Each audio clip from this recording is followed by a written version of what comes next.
So we're going to launch right into this. We have a lot of questions, but I just wanted to know before I get started, because you know I can talk a lot too, and I'm not going to talk a lot today. But are we going to take questions as well? Sure.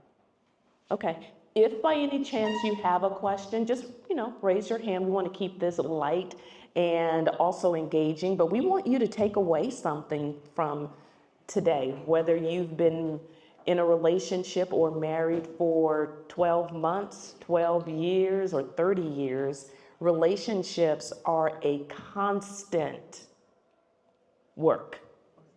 It never stops, ever. So with that being said, I just want to know a little bit from both of you in your own words. Why a book, and why a book now after so many years of marriage? You want to start? I'll start. Okay, good. Well, why a book? Well, we've been on this journey for a long time. And as married couples, we know that this is a journey. And one of the things that as we're kind of looking at kind of the resources out there, we've gotten a lot of information. And the reality is, we want to leave a legacy and also leave something for others to be able to take away from this, from our journey, right? Because one of the things that I definitely want people to understand and know about marriage is that it is a journey and it does take time. And then there is the ups and the actual downs and the curves and it's like a roller coaster almost. But why now? We just think it's the right time for it. Just because there's a time for us to have the right connection as people, and relationships are important, and we want to make sure that we leave that for others. That relationships are important. That was beautiful. But I have to tell you, from my perspective, it has been a divine agitation. And a divine agitation is when something doesn't sit right with you. If you're that person and you see something on the floor and you can't take your eye off of it until you pick it up, that's a divine agitation. That's something that you have to address. Richard and I have started this book, I don't know, at least 15 years ago. At least. Started, stop. And then one day, about 2 years ago, Richard came home and he put down his bag and he was like, we got to get this book out. Okay, well, let's get it out. Let's go back to the structure. Let's go back to the chapters. How are we going to do the chapters this time? But the difference from 15 years ago on and off to now is all of the education and training that we've had that has added on top of life experience and working with other couples that allowed us a totally different perspective. So divine agitation. Okay, write that down. Divine agitation. That's golden nugget number one. So, how did your own journey through marriage influence the structure of the book? And I have to say, a lot of what we do as practitioners, clinicians, professionals, we have to have some form of structure. And when you have experience as that structure and not necessarily book knowledge, it's even more powerful. So, that structure. I will say that life has caused the structure to change. And I know that many of you do not know this, but over the last 2.5 years, I've been in the hospital 3 times, twice over 10 days. And tomorrow is not promised to anyone. So if you have a divine agitation, work it out. Don't let your dream be buried with you. That was pretty deep. I can't stand them. But I do want to piggyback on that divine agitation, because there was an agitation over the last 8 months. I will say I I have poured a lot into this book, and there have been nights where it was like I stayed up all night and actually worked on it. But there was something that I felt like I was being led to do, and it was very powerful. But I also felt like I was just being led. Oh, I have to mention, with life transitions, extra chapters got added. It did. No, serious. It did. Extra chapters got added as different aspects of life continue to happen. Yeah. So, yes. Love it, love it. So, golden nugget number 2. Don't let your dreams be buried with you. Write that down. Yeah, clap on that, right? Yeah, don't let your dreams be buried with you. So, for those of you who have not read the book, and that's probably most of you, Richard and Nancy, what was one of the most challenging elements of the book or sections of the book for you to write, and why?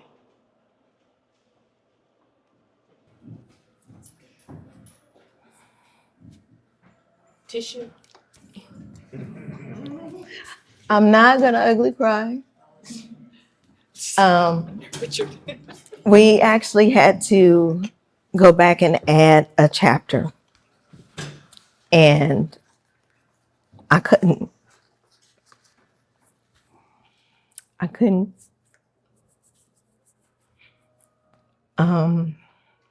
Grief and loss. And Richard led that chapter because I couldn't. And supporting someone through that journey, a new journey, a different type of journey, was something that I appreciate his wisdom and insight on. Okay. I would equally say that was one of the most challenging sections of the book, was talking about grief and how to support somebody through grief. And grief comes in many forms. There's the loss of life, of course, but there is also a loss of job. You could be grieving the fact that your relationship is not what you expected it to be. Yeah. And you could grieve that. So as we approached it, that section, we approached it from that viewpoint. But that was the most challenging section for sure. Thank you. And I didn't mean to take you there, but I would like to say, just from a clinical perspective, we have something that's called intrapsychic loss. And if you're not familiar with what that is, it's the loss of dreams, the loss of expectations. It's us grieving our unlived lives.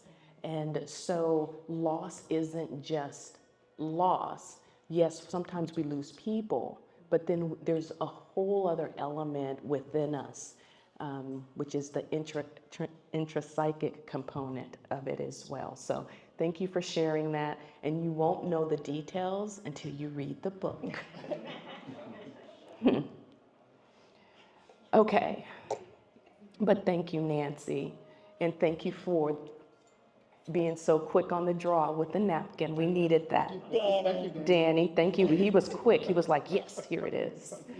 Okay, let's see. What role has faith played in your journey as a couple and in your coaching practice? Why is faith so important to be integrated into how you help others? Faith is extremely important.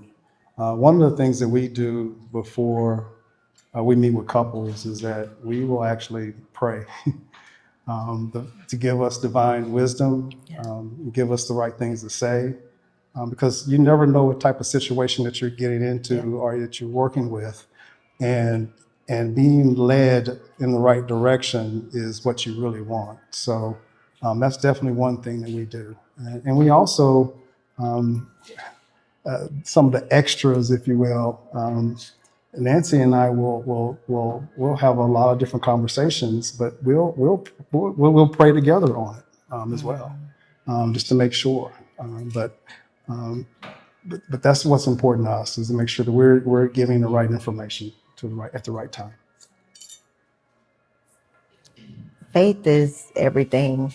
You can't you can't you can't go there with clients without having some type of backbone or strength yourself, because you take in so much from what you get from others That's true. and the pain that they have experienced. You carry that, and you have to have a source, a resource to cleanse you and wash you of what you've experienced as secondhand trauma from someone else's lived experience. Mhm. Golden nugget number 3. Secondhand trauma from someone else's experience. We call that vicarious trauma in the clinical sense, and it's important just to note that life is traumatic anyway. I always say life is messy, it's complicated, we may not understand it, all sorts of things happen in life, but it's how we react to life that makes the difference. So, conscious conversations. We're going to lighten the mood a little bit here. Conscious conversations. Why is that important? Why is it powerful? And what does it mean? So, launching conscious conversations was very important to me because we need to be able to connect with others on a deeper level. As a side note, when you're sitting in the hospital for over 20 days you think about a lot of different things and what is really important in life. And a lot of things are not important. They won't mean anything. And you don't want the good you do to be interred with your bones. You want it to live on and have a legacy. And I thank you for being our very first conscious conversation, because we go there on real conversations. Yeah. Conversations about life, domestic abuse, overcoming different challenges. We have a resource of people around us with books, and we want to spotlight them. They have some very interesting journeys. Natasha is coming up with forgiveness. Forgiveness. Yeah. The hardest person you ever need to forgive is yourself. And sometimes we are so hard on ourselves. And having these conscious conversations opens an avenue for you to really talk to someone who's done the work that can help you get started on the work if you haven't started. And just to add on a little bit to that, the conscious conversations, having those real conversations instead of having how you doing today? Fine. And then Fine. move on. But there are some things that we just don't talk about, and that we keep hidden, and we keep dug down in the hole. And it's like we're afraid to talk about those things. And we need to talk about those things because it's important for us to get it out and share. Because you'll be surprised that there's a lot of people going through the same thing that you're going through.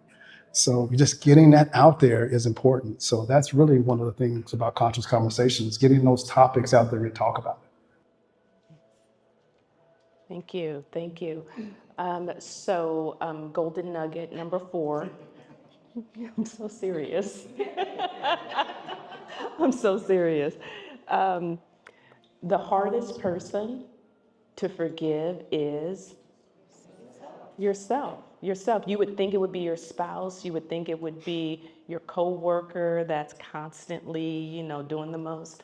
But really, we carry around negative messaging, and that negative messaging, it really breeds self-hatred. Even if it's a little bit of self-hatred, it's still self-hatred. So that is your golden nugget. one of the things that I think is important is that when we recognize that we are balancing different roles, sometimes we have so many balls in the air that it seems like some of them might drop. And I know I'm completely guilty of that. So my question to the two of you, how do you do it? Like, I'm actually at Seton Hall Law right now, and they have a child at Seton Hall. So we kind of laugh and joke about that, but they have kids in college doing amazing, and you do everything. Like it's almost and I have it the most. And Richard, you have so much going on. How do you do it? How do you balance being a father, a mother, a professional? How do you do it? Funny you should mention this, Dr. Jada. I have actually been going through the human design certification. Yep. And the way my life is set up, my human design is set up, I'm a generator. That means I can respond. So every time people have ideas, if you come to me with an idea, I'll have you ready to launch your business next week. It's true. Because I hear it and I'm like, okay, let's get this manifested. This is what we can do, this is what we can do, and here's how you can do it. But don't come to me if you're not serious, because I'll be more serious about it than you are, because I want to see you win. So that is the approach I take with so many different things. And because that is my human design, I had to realize, oh, wait, at those boundaries. You can't go there with everybody. You can only go there so far. And because I like to say I'm high functioning, because I'll have 5,000 different things going on, and then people are like, when did you write a book? Where did this book come from? You didn't tell us anything about a book. Well, you can't tell everybody everything.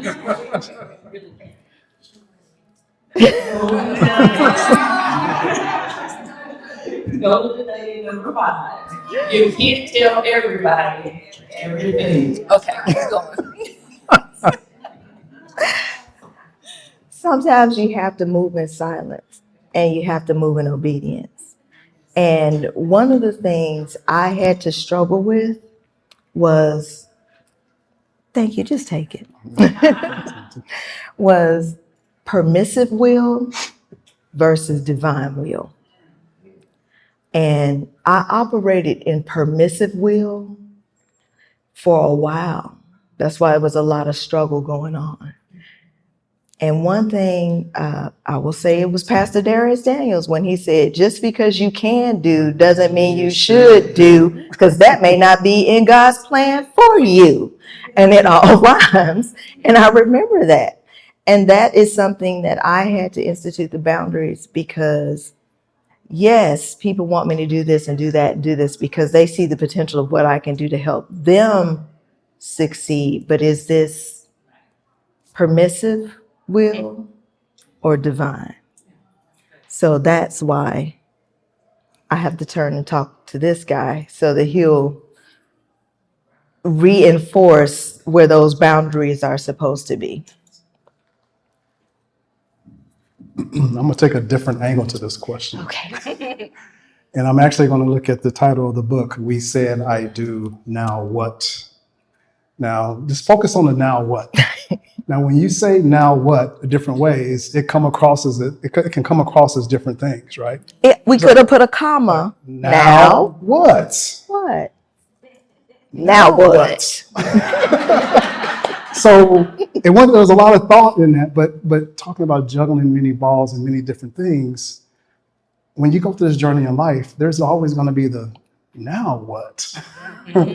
But so I wanted to point that out as far as the title of the book and how that relates to this topic.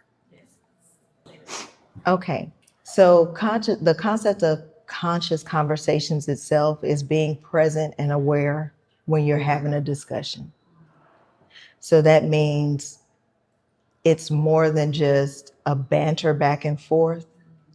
It's a listening and a conscious effort to understand. One of the couples activities that we do, it's a listening and callback activity where I may say something to Richard and Richard may repeat it in his language, but if it doesn't interpret the way I think, no, that's not what I'm saying. No, that's not what I'm saying. And you keep trying to get to that core understanding until you're both understanding. Yep. That's good. Mhm. You want to? No, No, you good? Yes, ma'am. that's good. It was good. So I have a compliment and there's a need to read this book. So before Richard answers, I just want to say, no. I'll take it. I just want to say, submission is not a dirty word. When you are in a loving, caring, respecting relationship, oh, y'all want me to wash his feet right quick? Well, Jatan, this is kind of a hard question to answer because it really goes back to that agitation. It was something that was just in me, and it was like, just you got to get this going. Got to get this going. There was times I couldn't even sleep at night. So I think it was really a divine agitation. I love that question because that is life. And I think we have so, what is the word? Hallmark Channel. Don't, We're not calling out brands. What we have gotten into this rom-com type of mentality that, oh, everything's going to be solved in an hour and a half. And, oh, when they kiss, it's perfect. Oh, they got married, so everything's perfect. Oh, well, you have a husband. You don't understand. Oh, well, no. Paul said the preferred life is what? Single. However, when you are married, you have a greater responsibility. And it is to your spouse, it is to your household, it is to your whole family. And the whole thing that is very interesting to us, that is also part of the divine agitation, is that everything is not going to be princess roses and candy at the end of the day. And those of you who remember the song by Outkast, those roses really smell. It's not really all roses. That was a G version, I think. That was the G version. But A little background music. yeah, but it's real, and getting people to understand, oh, now you're adulting. Now it's time to grow up and be an adult. Because no one wants to be sick. No one wants to have to rush back and forth to a hospital to tend to a spouse, and then back to a home to tend to children, and then tend to a job that doesn't care that any of those things are going on. Right. It's real. Oh. Just to expand upon that just a little bit, marriage is a journey. Mm-hmm. But one of the important things is to plan for different things, right? I can remember back when I was in fourth grade, we used to have fire drills, right? Fire drills. But you planned for it, you knew what to do, you knew the steps to take. Even me being in fourth grade doing those fire drills. But one day there was actually a real fire in my school. Now, we panicked when we saw the fire, but you know what happened? We knew exactly what to do when the fire drill happened. Muscle memory. But we planned for it. So when you're going through this marriage journey, and it's in the book, the different things to plan for financial things, plan for health things. These things are going to happen over that journey. It's life. And so it's very important to plan. We got two.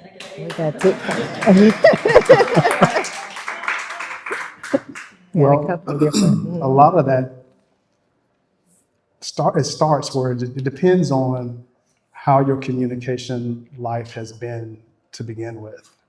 So as you are communicating with your husband or your significant other, delivering that message is a way, like I said, it just kind of depends. But I would suggest that you deliver the message, because sometimes people shy away from the message and delivering the message. And sometimes it is a matter of just stating it in plain terms.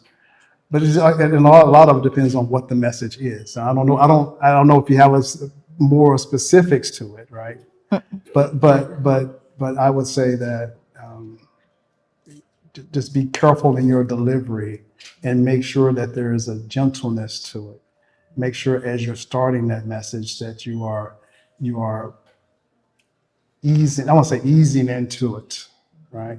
But you have to deliver the message. Transparency is ultimately the end game and what's important. So I'm gonna add a little cherry on top. What percentage, Richard, of harsh startups end badly? 89 to 90%. 89 to 90%. If harsh startup is if you come at a situation and the conversation starts at a high level, it's going to end horribly. 90 something percent of the time. So sometimes we actually tell couples, instead of, it's all about, I don't want to say fight right, that's somebody else's book. But it's all about how you can engage. And sometimes you have to say, hey, I do want to talk to you. It's a very important topic. We have this shared notebook that we're going to write it down. I'm going to write down what I want to talk to you about and give you some time to think about it. And we'll come back. Today's Tuesday. We'll talk about it on Thursday or Saturday. Just give you some time to, sometimes I get to get time to get out my feelings so that I can really get over myself and address the real issue that needs to be discussed.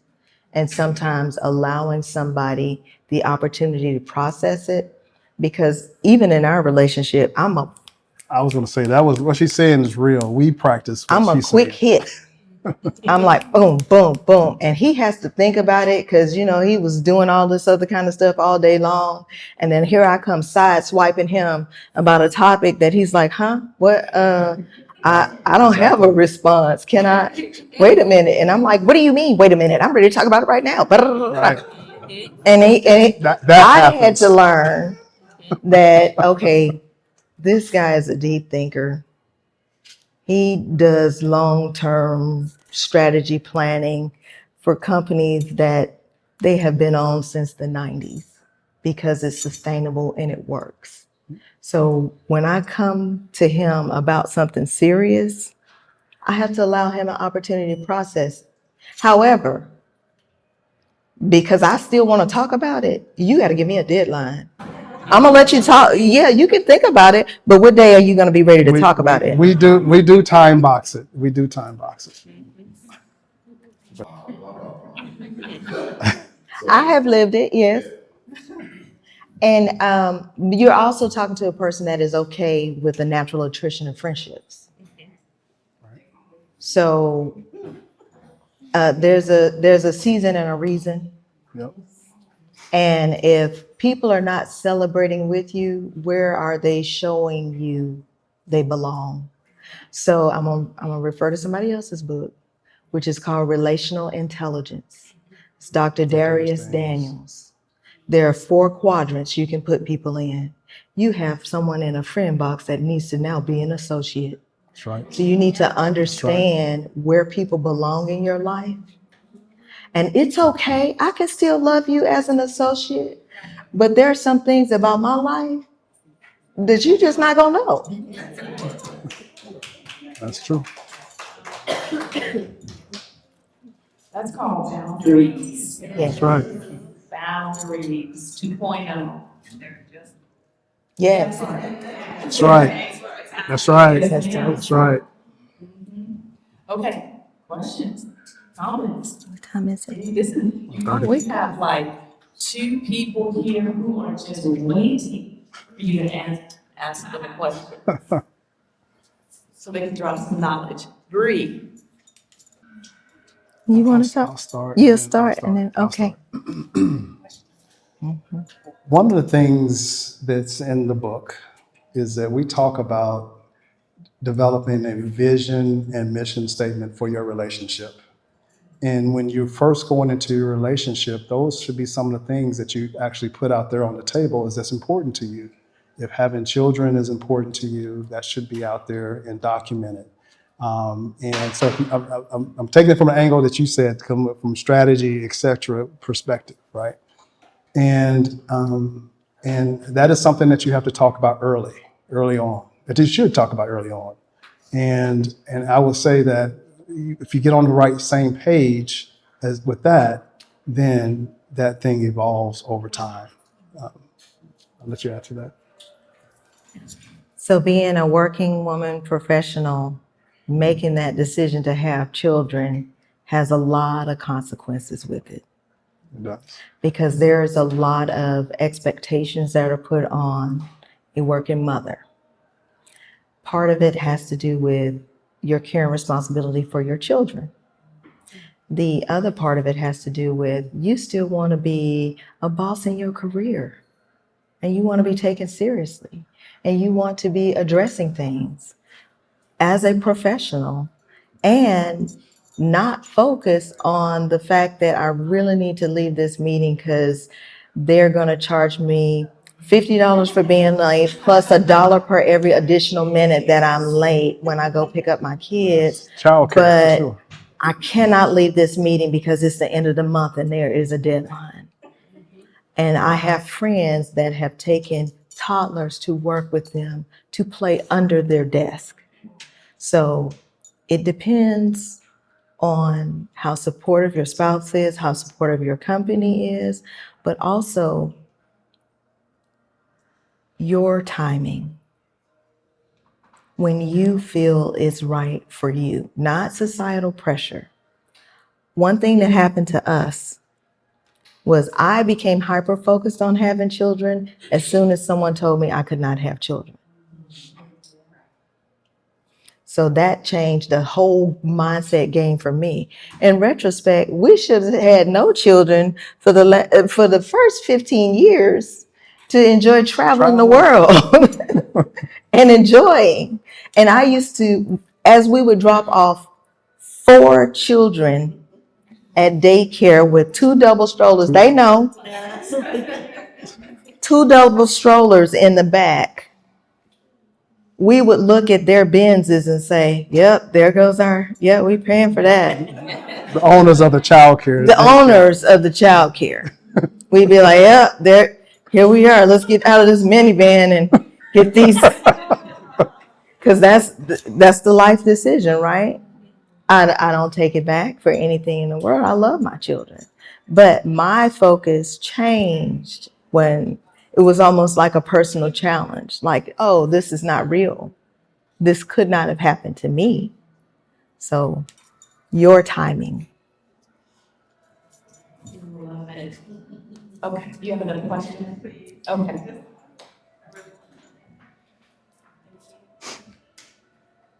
Wait. Before you start, you're going to have to book some time at Total Life Counseling with us because... Go ahead. Before you start. Well, part of it is about staying curious, but we also recommend. Did it go? You know, There you go.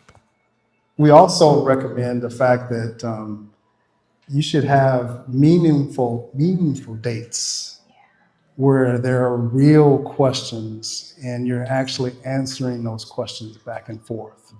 And when you have those meaningful dates, not just going to a restaurant and ordering, steak and lobster, but really you could come prepared with a list of questions. That's okay.